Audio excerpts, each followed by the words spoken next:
So now, yes, you can see It was Kaisa. the Vi locked in. We've got the Kaisa locked in. This is all dive all the way. And I actually really like this. You know, just trying to think through what the options were available to them. It didn't make sense to go Felios anymore from Fly's spot, right? So Kaisa, I think, really does fit the theme of their composition, which is go in. Yeah. And it is going to be Nautilus as the answer, which a lot of people do like into the Rakan. You know, if Rakan goes forward, you actually just hook and lock down the Rakan and you try to burst him out. That can be very, very dangerous for the Rakan. If you're trying to go in, especially in the 2v2 type scenarios, and you get hooked out of your W, rooted up, the feathers are going to be placed on the ground. You're going to get rooted out of that. The pullback will be there from the Xayah. So that matchup can become very difficult, I think, to play from FlyQuest side. It's a similar theory to how people used to pick Leona as the counter pick into Rakan, because he goes in and then you just say, no, screw it, we're just going to have a frontliner contest and Leona's tankier.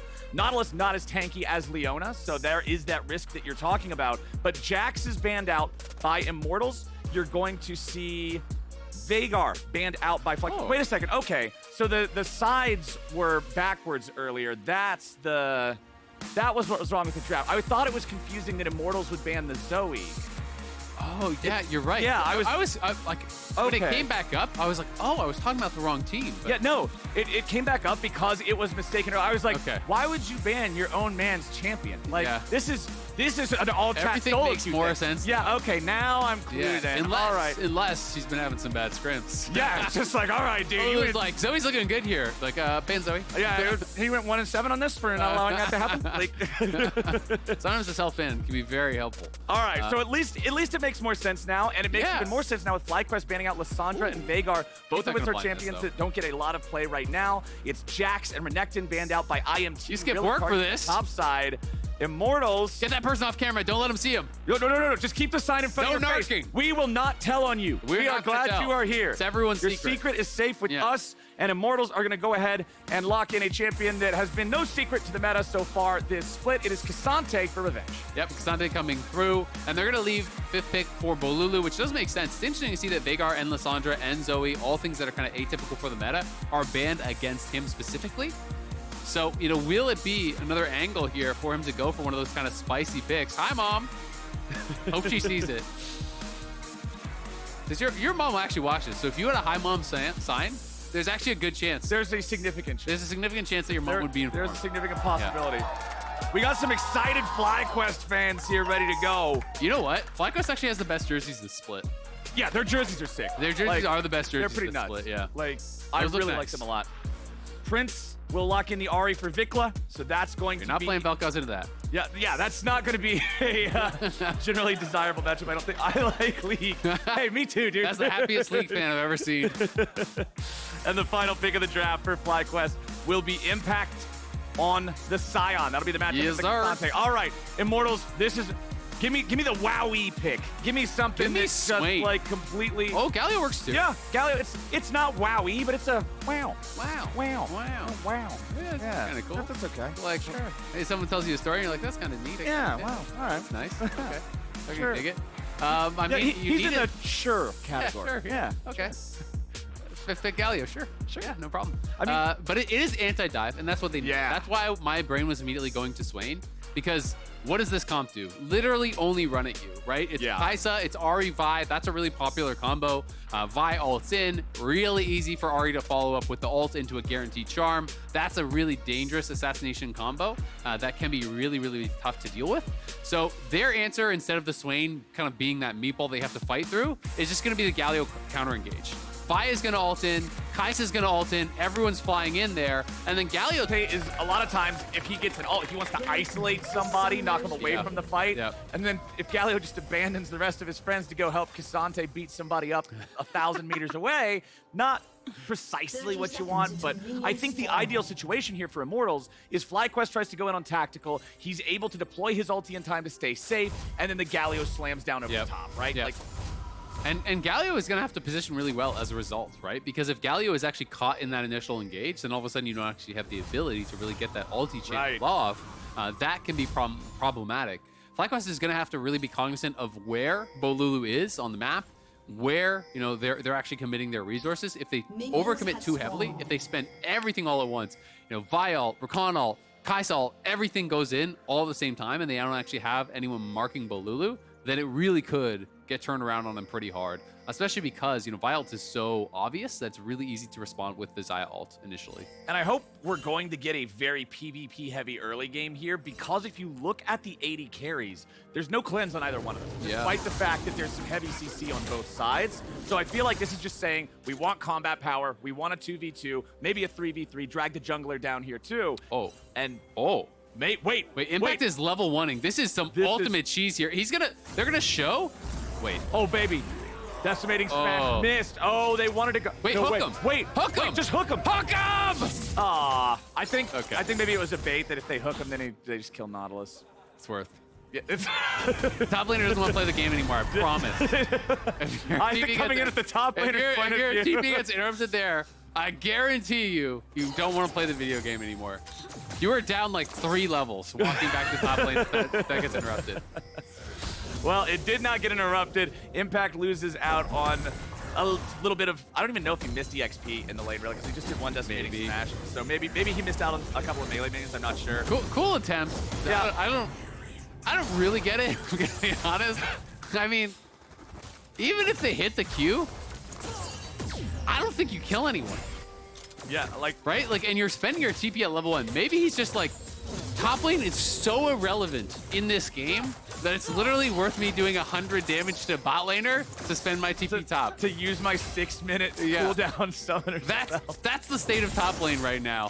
That this is the estimated value of a top laner. If you can auto attack the Nautilus 1 time, it's worth you getting down 3 levels. All of you at home missed the behind-the-scenes conversation before the games today, where Isaac was saying top lane feels the worst out of the roles. It's so unfun to play. I play a lot of Phil, so I end up playing some of the a lot of roles, and yeah, top lane doesn't feel that impactful.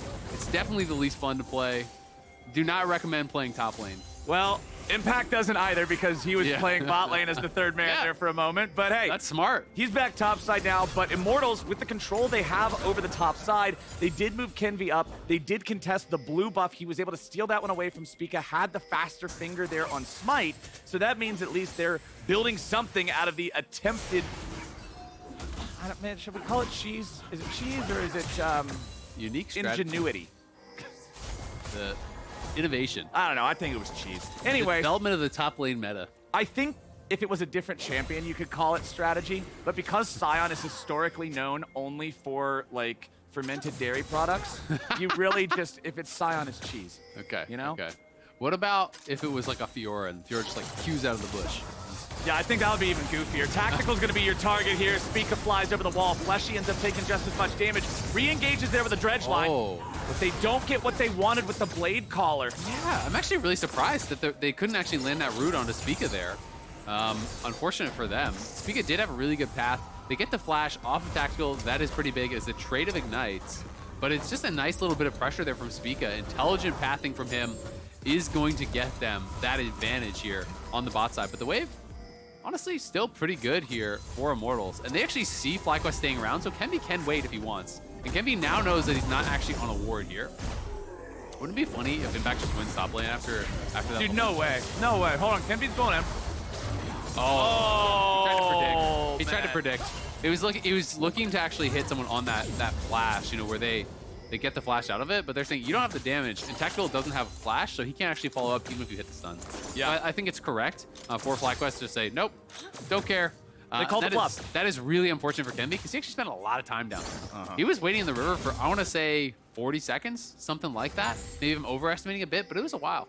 That's a long time in League of Legends, right? Yeah. Like, talking about the opportunity cost that would otherwise be spent clearing camps. Getting some gold, getting some levels. Yeah. Unfortunately, didn't work out. Spica's back here. It's time for some alcove gaming. Can we see the pet? 3v3 though, but IMT are they just immediately snap engage from Eyla, but they don't immediately get the burst on Tactical. Now Spica's the one in trouble. That time the counterattack works for Immortals. They might look for even more. Kenvi wants to go in, but the stun doesn't quite have the range. He doesn't hit the Vault Breaker from the stolen by Spirit, and that means Immortals won't get any more. Man, I don't know. I guess it's a tough call because maybe if you flash there, then you die. But I feel like if he Q flashed that Vault Breaker, they know Eyla has no flash. I think they get the kill in the reset. Yeah, then Viego takes the soul. You can't burst him down in time. And Prince either dies or has to flash, is my feeling. It is a riskier play. But there's a few times where I've seen, you know, Kenvi kind of shy away from that. And that's something that I want from his development as a player, just trusting his own mechanics. Like, he is a very good, aggressive carry style player. So that is what I really want to see from him is have that kind of killer instinct, because I think this is one of those opportunities where you could take what is a good play and turn it into a play that blows open the game.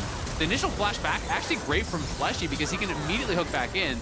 They get that flash from Eyla early on. They get the kill on Spica. This is where I think if you Q flash onto Eyla, I think you kill him. I think you can actually follow up there and actually get that. With the passive proc plus the Vault Breaker damage, I think it maybe is like one more auto or just some little bit of contribution from Tactical or Fleshy. You get the kill, you get the reset. Would have been a much riskier play, of course. Didn't go for it. But Immortals now having that prow on bot side here. They do have 6 on Bolulu. They're moving up Tactical. Should be their Dragon.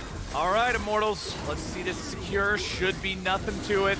There it is. All right, Kenvi with the secure. Immortals with an early first Drake 7 minutes in here. It's Ocean Drake, which always feels really good as that first one to give you the extra lane sustain.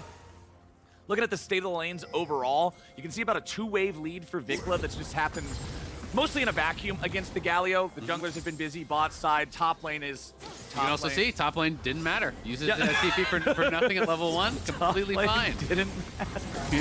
He's not even spending his ulti, and he almost has his TP back. He's gonna walk back, collect the wave. They're basically gonna be down a bit on farm, but yeah, a little bit. He's gonna have like 10, 11 minions to collect, right? Between these 2 waves, so he's not gonna be down much. Gonna be chilling, and it turns out it wasn't really much of an opportunity cost. So he kind of had the right read. If junglers aren't gonna go top, if no one's gonna go top, doesn't matter.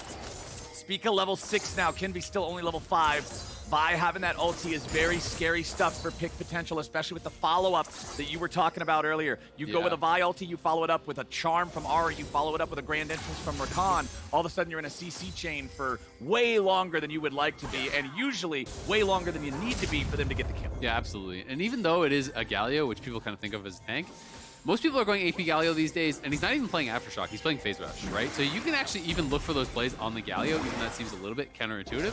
I think they absolutely have the ability 100-0 this Galio with a full combo from that Vi and the Ahri if they actually execute it correctly. So even Bolulu is not necessarily safe. Sure, you got the magic shield passive that's going to help you a little bit, but it's not going to be that significant. And with no Aftershock and no tank stats, he definitely could be a target. FlyQuest knows they're starting it up, and they could bring down Sion, because Sion has ulti. They've already moved up Eyla, so there is potential for a 4v4 here. Both AD carries are still in bottom lane. Nice charm comes out from Vicla to hit Revenge. But the reinforcements from Bolulu are not enough. Revenge is killed first, and Impact takes the credit. Now you're gonna kind of get a counter kill coming in as Spica falls over. Kenvi wants to grab the possession, take the body, flashes out, goes for the Vault Breaker on Impact, who's isolated on the wrong side of the river and has to flash to safety. Kenvi, defensive ulti on the back end of the fight to guarantee he doesn't give over another one. But we've got ourselves some scrappiness here in the top side. Oh yeah, they're getting aggressive, but at the end of the day, it's a 1-for-1, and no one gets Herald. So really not much gain from either side. We'll see who is quicker to move back to it. TP actually available here for Impact is on cooldown for Revenge, so maybe they just try to go right back out to it and look to fight again. Revenge had the faster move here, but a great initial movement there from Vicla. Ults down into the brush to safety, lands the charm, and then they just pull out. Everyone gets out of that Galio ultimate. They don't overcommit into it, which is so important. It is a 3-man taunt, very, very nice. But as Kenvi goes down, they do actually get that kill onto Spica, and he's able to get the reset. Has to actually flash out of the charm, or he would have died. Yeah. They try to re-engage onto Impact, but they don't quite have the damage to really finish him off. You know, not a lot of consistent damage in those members that they actually had up on that top side of the map. Normally I would say it feels good to get the flash, but again, it's Sion, so him not having the flash. Yeah, exactly. It's not like he can do a snap engage because he does have flash or anything like that. So not the greatest summoner spell takeaway, but still better than nothing. Spica looking for maybe an angle here on Revenge, give Impact a little bit more edge, but it's IMT. Back on the Herald. Should be another eyeball proc here. Never mind, we're just going to get a fight. They run in, and Eyla is the first to explode as Kenvi stays alive thanks to the reset. Prince has to flash back over the wall, and the top laners have joined the fight. Revenge wants to go in on Spica, who's now stuck, but he gets back over the wall. Not far enough, and he can't reach the blast cone in time. FlyQuest loses 2 men, and Immortals win the fight. That triple flash to follow there onto Spica, so getting right down in on him. But the positioning of the eye from the Herald was pretty poor from Immortals. They had no one on the other side. So it's actually Spica who comes up with the Herald. He didn't actually get to pick up the eye. No one got it, so it does just expire, so they at least get that little bit of golden XP from it. Right. It's another couple kills here, but the game pretty much dead even. No big advantages gained. This does seem like it's going to be one of those rough Vi games. Vi is one of those champions when you fall behind, you just kind of keep You're trying, a minion. right? Like, yeah. So this is what I'm talking about. When everyone is down on this bottom side of the Herald, the Eye is actually going to spawn on this side. Spica could have literally just auto-smited immediately, but he wanted to go in for that initial engage, does land the Q. He turns around on it, and I think then hits the Eye as he steps back. Oh, no, okay. It was just a late smite, Yep. and then is able to grab that. But unfortunately for him, it's full on retreat. He can't actually step up and claim the Eye for himself. Revenge gets in. Spica flashes back, the Q comes off cooldown. He does get multiple flashes there to follow, which is going to feel really nice, at least. Yeah, Vi having to initiate into this composition over and over again, like, her job is difficult. This will be a game where I feel like unless you are just having the perfect game state from start to finish, you're going to have multiple deaths by the nature of the way it is. And I mean, it's one of those things that I talked about where because there is a Galio and kind of this counter engage on the other side and a Xayah and so on, you can't just full send everyone all at once in the first moment of the fight, right? Or potentially you're gonna get all hit by the Galio, all taunted, all hit by the Xayah, etc. Fleshy with the flash over the wall for the engage onto Eyla. They kill Rakan, break up bot lane, and Xayah's the one feeling better about it. Yeah, the CC there was really, really rough on Eyla, so well played. You know, the hook onto him, the ult through him onto the backline, so no one can even really follow it up. They had great CC chain down there onto Eyla. They do get that kill. But it's going to be a lot of one-way trips for Spica, right? He has to be the initial person engaging, and if everyone dives in at the same time... What on earth was going on there? That looked way too close. Kenvi's going to get killed, and now we got a 2v2 here for the follow-up. Bolulu goes in. They're looking to chain CC Spica, and that'll allow them to trade the junglers. That was a little bit wild there. This is one of those situations where everyone just gets so relaxed. You win that fight over by the dragon, and then everyone leaves. And as a jungler, like, wait, it takes me a while to kill this. Guys. People get out on the map, right? So everyone just kind of went back to laning, and Spica's able to get back out of there and almost steal that away. That was very, very close. At the end of the day, Kenvi does end up taking it. Spica dies again, so they're not going to be feeling too bad about it. But did get pretty dicey there. And gotta be careful you're not giving away any freebies. Exactly, especially with a team like Immortals that have been struggling so far this split. Yeah. It's really important to maintain your momentum in the game. You've got to make sure you keep capitalizing off of plays like this.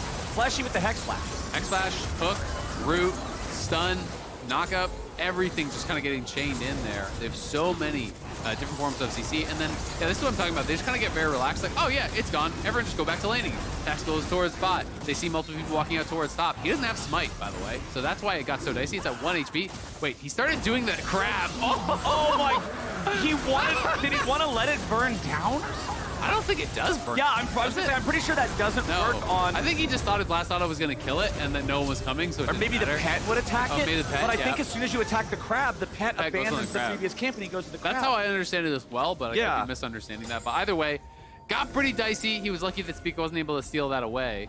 Yeah, that was way, way, way too scary. A little bit too casual. That was, there was a little bit too much solo queue mentality towards the end of that Drake take there. That's like, you remember yesterday there was an interview with TSM, and they were saying before the game, you know, Chawi was basically saying, oh, be stressed, right? And I don't always agree with that, but there is a middle ground where Kenvi was definitely too relaxed on that. Yeah, that was a little bit too laid back, but hey, no harm, no foul. They got the Drake. It's fine. Immortals with a lead of 2 Drakes and 600 gold here 15 minutes into the game. It is a Chem Tech Rift, which can be very powerful in a composition where you are trying to survive a dive because it gives you that greater damage and damage resistance when you're below half HP. Prince is getting jumped on by Tactical in the bottom lane as Revenge and Impact, while we were watching the Drake replay, Revenge tried to go all out, knocking Impact into the river, looking to maybe find a solo kill, but Impact was too And he got him to 95% health. Yeah. Welcome to top lane, where every trade matters. Yep, definitely does. For sure matters. When you're playing 2 tanks. I always enjoy sassy Azael because you just know that it's coming from the heart. You're normally so genuine and understanding about everything that once the sass comes out, I understand the pain that you feel. I'm like, up there. This man has had things inflicted on him because of top lane. Yeah, that's what happens. You know, you get worn down. What are you gonna do? I mean, especially when it's 2 tanks, right? Like, let's be honest, no one's gonna kill each other unless they just like, yeah, sure, someone's gonna die, that's fine. You just auto-attack each other to death, see who wins, right? Like, nothing's happening. You're just kind of trading to try to get push advantage, see what you can kind of get done with that, and then it's about the team fighting. But you know, when you look at Tactical, he's in a really good spot already, right? You know, he is out to a lead, has gotten a couple kills off of these skirmishes, and Immortals, again, find themselves in a good spot. They've had multiple games now with Bolulu where they're looking to be in pretty prime position, but it is far from sealed. They are 2 dragons as their advantage, but the gold is pretty much completely tied. So it's going to come down to execution in the team fights. I do like the ease of execution that Immortals have. I think it's a lot easier to play out their composition than it is to play out the FlyQuest one, where there's so much CC on Immortals' side, and you all kind of naturally will stack up as you dive and try to burst people down. So I think that's going to be the difficulty for them. But it is, again, Fly starting up this objective, looking to force fights, looking to find windows where they can get these picks. Because the scrappier the fights are, the better it is, I think, for a composition where like FlyQuest, where someone can get separated and you can maybe burst them down. FlyQuest have control over this Herald pit. They should be able to guarantee they get the eyeball this time. Okay, so it's technically both Heralds going the way of FlyQuest, but this will be the first one that we get to see summoned in this match. 30 seconds on the Drake, and I think that's what Immortals is saying here. We don't want to fight for the Herald. They already had the setup. Don't waste everything. Don't spend resources. We'll play for the Drake instead. Looks like they're going to be able to potentially crack this tower top because Spica is kind of threatening the zoning. And Vicla's up here, so they should be able to get some gold. We'll see if he can actually get that gold spent and TP down towards Dragon, or if they're going to be willing to actually just give this up. Either way, it is a trade, as we see Bolulu taking down a tower of his own on the bottom side. Yeah, and now, you know, a nice little trade there from mid lane, but look at over the wall! Oh, Tactical just gets destroyed! That's what I'm talking about when you don't have a cleanse! If you're CC'd 100 to 0, there's no time to flash, there's no time to ult. With Xayah dead, FlyQuest get exactly what they're looking for. That is just a perfect engage from Spica. That is really beautifully done. Coming from over the wall in the Raptor pit, he just didn't expect it. There's just no way to really react. I would love to see a replay like that from Tactical's Pro View to see how little time he actually had to react, because very likely his camera is down on Prince watching those members, and then all of a sudden a Vi is coming out of fog over the wall right behind you, lands that perfect stun, and then as you say, the CC layering is there, and he just gets sent 100 to 0. That is such a big pick, because in another world, Immortals have the setup, they have the stronger AD, they're on sole point right now at 18 minutes, and all of a sudden for FlyQuest, you'd be worried about their win. Yeah, this was a big, big stop on the Immortals' momentum here for the side of FlyQuest. And I mean, hey, they're still down 3 kills. They're up in gold. So this team is doing just fine from where they are. The biggest farm advantage being in mid lane there. Vicla out farming Bolulu's Galio, making up for a little bit of that gold lead. Probably most of it, really, since it's not that much to begin with. Eyla trying to clear out some vision, but it's Kenvi who finds him. Should be pretty easy for Rakan to get away from that one with a grand exit. 1 minute until Baron spawns. Vicla's about 800 gold-ish ahead, so he's more than the total advantage right now. You know, it is an advantage for Tactical down in that bottom lane. You know, he is going to be, oh no, he's actually slightly behind now after the tower kill and the kill that Prince got in mid lane. But very even. I mean, Tactical's going to be finishing his second item here pretty soon. Almost guaranteed, you know, going towards Quick Blades as we kind of expect on that Xayah, which is going to be a really, really big spike for him. Prince with the Kraken Slayer on his Kaisa, just the maximum DPS option, gives you the best stats in terms of just the bundle that you get, which is perfect for Kaisa because of the fact that you need to evolve the abilities. Yep, absolutely, and he's not looking for it. Yeah, so exactly. This is, well, they actually did have a question mark ping, so they thought it could be there, but there's just no time to react. Yeah. Who question mark pinged that? So at first it was Kenvi, so actually good comms, you know, there from Kenvi saying, hey, something could be behind you, but as I suspected, his camera was down watching Prince, which is where it should be when that's who you're fighting, and you get ulted straight up over the wall. There's just no reaction time because he got too close to that. So I think the fix would have been he would have had to play more down towards the bottom side of the lane. Right. But if Vi comes over the wall, you have time to react, right? And there was that question mark ping on it, so it's always fun to see, you know, were they expecting this as a possibility? And in this case, Kenvi was, so credit to him. Well, now Immortals has got to make sure they don't lose control over the game. We're still at a very even state overall. They still have the opportunity to outplay things. And right there you can see Tactical did get the opportunity to use that ultimate. However, Vicla popping it now means the Xayah is very vulnerable for an upcoming fight. Exactly. It is all for all, but there's still that danger of, hey, if you get too far up in mid lane, Vi ults you, Kaisa ults in, see you later, right? You know, that can be very, very dangerous if you don't have people around to peel immediately. So we'll see if they're going to be able to kind of find that window to try to punish this missing ult, as both tanks just trying to get that shove down here on bot side. But it's going to be about the setup. They're coming up in 2 minutes, very likely. people wanting to be playing for these dragons. It's just so important in the current meta today.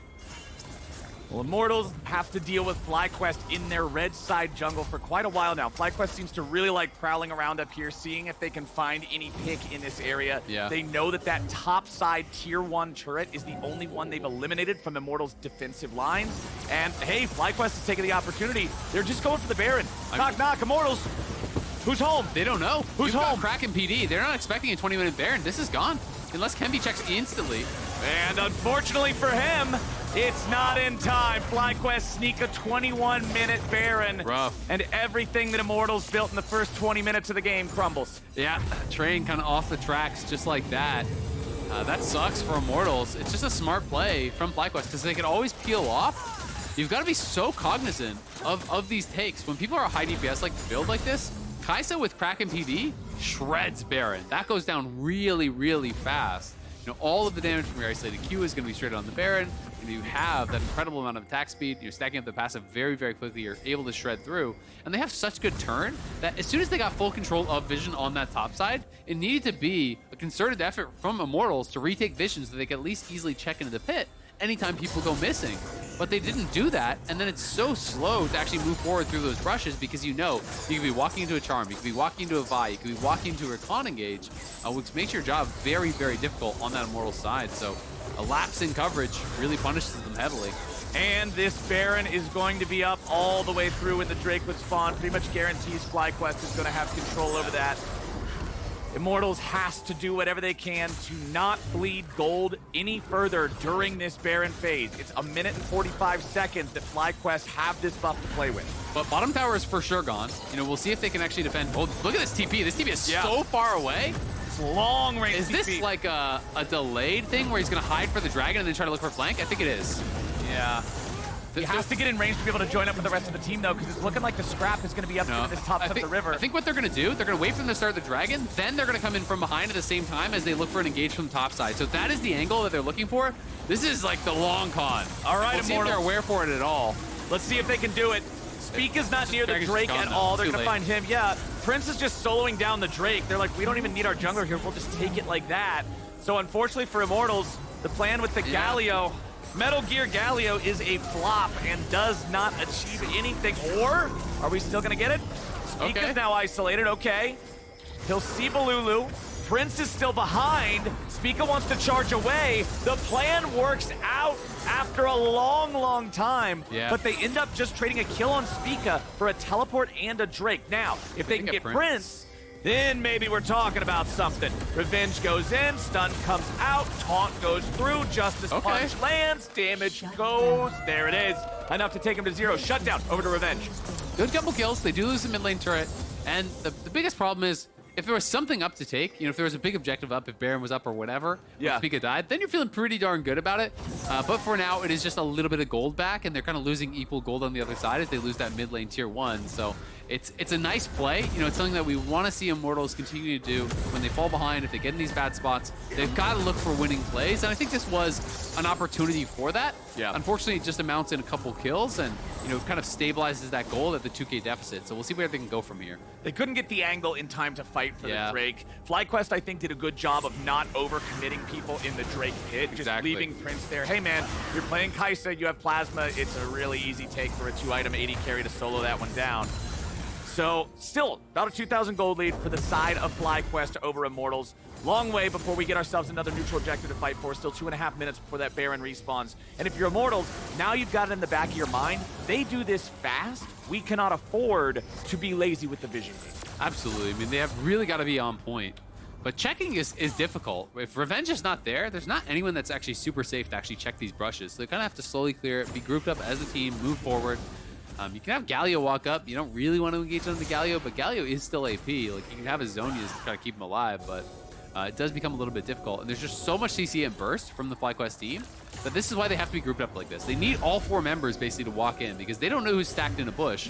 You know, Vi and Kaisa and Ahri are all there. You can CC someone 100 to 0, and they're just going to look for a chunk here. Spica jumps in on Bolulu. They've got the Sion coming around from the other way. Just passing through. Gets the ulti out of tactical, though, and that's going to be huge. for the follow-up fight. If it happens... But Tactical can't enter. This positioning's so bad. He's got no ult. How does he play? Cannot fire on anybody. They've already lost their jungler, but now Spica can find the engage on the Immortals AD carry. FlyQuest trying to regroup and find the way back on a Tactical now. As you can see, Vicla escaping to the top side of the fight, but Tactical fights back. Bolulu was able to reinforce him, and Revenge was dealing with everyone off to the side. IMT are holding on. Impact stuck in no man's land. We'll try to use a decimating smash, get something here. Should just be able to kill him off. Nobody died of the dead body. All right. Great fight from Immortals. You know, I thought it was gonna look really, really bad, but people weren't really following up. I didn't actually see. I'm gonna have to watch on the other side and see what happened to Prince, because what I was expecting when Immortals moved in there, I knew Tactical was gonna get ulted with no ult, and then I was expecting Prince to ult onto him and him to get instantly executed. What ended up actually happening is it was only Vi and the Rakan who went into that backline, so they couldn't quite burst down Tactical. Galio got back there, was able to protect them, and they're winning the skirmish on the other side. That's where I need to draw my eyes to in the replay and see really what happened. Why can't Ahri get to the backline? Why can't Prince ult into the backline? Because as soon as Immortals moves into this area, look at where your AD is. How is Tactical supposed to play from here? He can't really enter. So as soon as he steps up to auto, you're immediately gonna get ulted. Like, look how long he waited. He couldn't have really done much else. Immediately gets ulted, and Prince is just already dead. So Prince is already gone. Vicla can't actually reach. So it's just a really good initial kill there on the Prince, and wasn't able to get his ult off to actually keep himself safe. Wasn't able to get into the backline to try to burst down Tactical. So good job here, you know, by the frontliners of Immortals to actually get that initial kill, which not only got them the advantage in the fight, it also, by proxy, kept Tactical alive. Immortals is not willing to go quietly on this one. They're putting up a fight against FlyQuest. 11-3 versus 3-11. You would expect this to be much more one-sided than it has been. Immortals doing a good job early to get themselves ahead. Unfortunately, that Baron sneak is what really turned this game upside down. FlyQuest still at about a 1,500 gold lead. Drake's 2-2 with the next one spawning in 20 seconds, but Baron is also up. TP being channeled here by the side of Immortals. Kenvi looks for the Spectral Maw on Impact. Even if it would have hit, it wouldn't have mattered. Yeah, they would just try to look for a little bit of a chunk, you know, see if they can get any sort of a chip damage there for a follow-up. Look at Spica, though. Spica has a really nice angle here on the side to potentially find a flank. Immortals are playing a hell of a game, though, right? This is a team who has been in first place for almost the entire split in FlyQuest. Yes, they're falling down a little bit. Versus our 9th place team, and they lost a 21-minute Baron, and the game is still hyper-competitive here. They're just going to start this up, though. This feels very risky. Yeah, I think they just want FlyQuest to come towards them so they can try to do their counter-engage plan. Impact is going to go in first, and Fleshy's going to get bursted down. Vicla takes that kill, and now Bolulu's looking for the ult. Prince is low. Revenge wants to kill him, but he can't quite find the damage. Now he still lives him out. Bolulu finds a total to 3. Immortals, his team fighting FlyQuest, but FlyQuest are better at team fighting. Immortals collapse, and FlyQuest march to victory, hunting down the last man. A triple kill to Vicla, and the Ahri lands the charm to guarantee the last one. It's all over except the last couple notches of the health bar, and FlyQuest get the ace. They can't get Baron off that, though, because they don't really have any consistent damage, but they will get the Dragon. It's a huge team fight there from Vicla, who's on such a massive power spike. He had just completed the death cap. He's on 3 items, you know, at this fight. We can watch it one more time. Revenge did a great job actually kind of soloing out Prince. You can see the Nautilus ultimate down onto him, and then Revenge all out, brings him back into the team, scoops him into the Galio, which he has to flash out of, and he's kind of killing him on that other side. But Vicla's just been getting so much damage down. The taunt lands there on a Bolulu, but then Vicla just steps forward and is actually able to finish off Tactical, who was already very low. I'm not sure if that was just ulti that actually finished off the damage there, but Tactical knows as soon as he went down, the team didn't really have anything left in the tank. Yeah.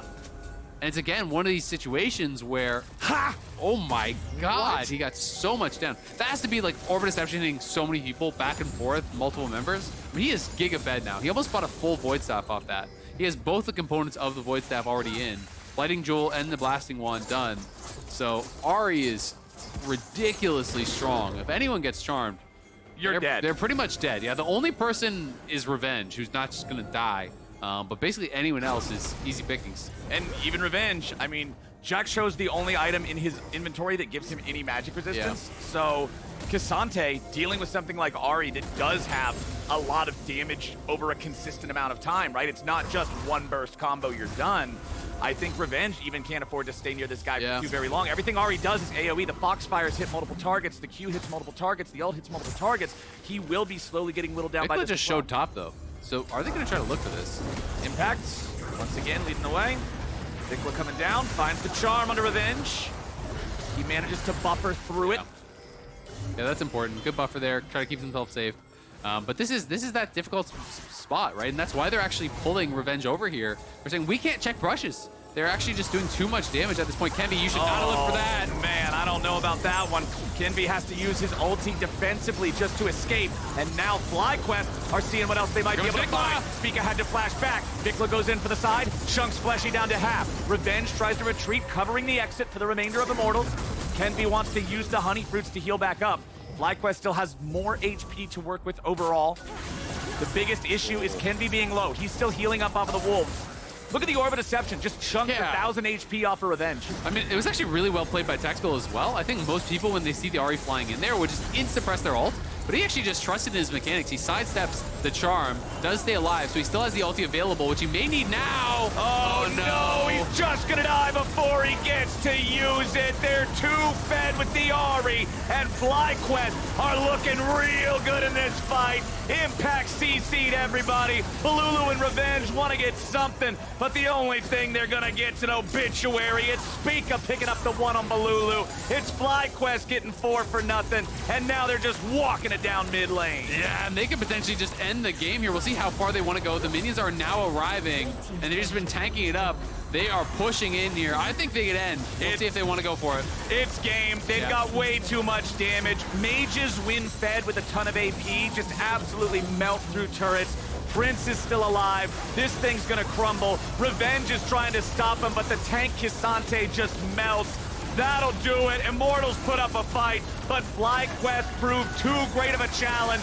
Tactical can't do anything as he respawns, and that means FlyQuest are about to grab their 12th win, and they'll do it in 33 minutes. It's a great pick. Actually ends the game there. You know, from FlyQuest, you know, putting on that pressure, playing around that Baron pit, controlling vision for so long here, and Tactical just didn't respect the Q smash there from Impact, right? He was basically thinking, all right, this isn't enough damage, I'm gonna be fine, I can just ult out of this if I need to. But everyone from FlyQuest was actually around. Vicla flashed the wall, I believe, because he didn't even have his ult earlier. Flashed the wall for the charm, everyone flies in, they 100-0 Tactical, can't get off the sums, can't get off the ulti, and he really was their only real consistent damage at this point of the game, right? You've got a Galio mid, Revenge is not gonna be soloing people out on the Ksante at that point, so you know, really we're reliant on Tactical in that team fight. It's just a great pick. Way to capitalize on that from FlyQuest. But it's another close